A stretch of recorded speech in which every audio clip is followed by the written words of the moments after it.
मला सांगा खरा शिक्षक कोण असतो? म्हणलं सर माझं उत्तर अगदी क्षुल्लक आहे.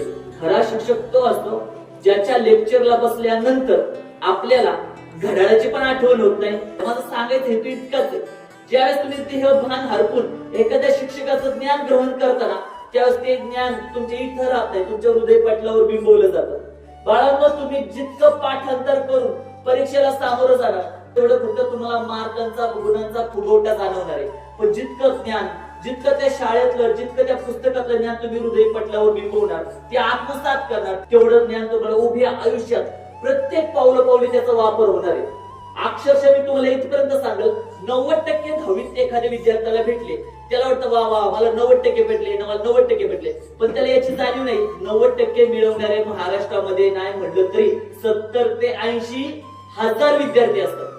त्यामध्ये आपली कुठे अगरबत्ती लावता. म्हणून सांगणं एकच आहे, शिक्षण जितकं महत्वाचं आहे त्याच्यासोबत आपल्याला कुठेतरी एखादी कला यायलाच हवी.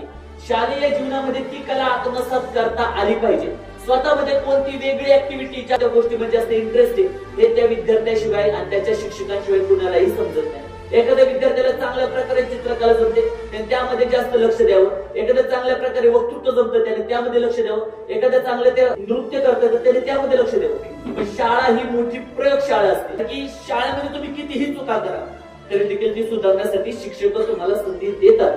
पण एकदा का तुम्ही या गेटच्या बाहेर गेला आणि बाहेर जाऊन एक जरी चुकी केली तरी पण चुकीला माफी नाही. म्हणून या चुकीला माफी ज्या शाळेमध्ये भेटते त्या शाळेमध्ये स्वतःच्या सगळ्या कर्तृत्वाला जागा करण्याच्या कलागुणांना आपण आत्मसात करता आलं पाहिजे. आपल्याला पडलेले प्रश्न शिक्षकांना विचारता आले पाहिजे.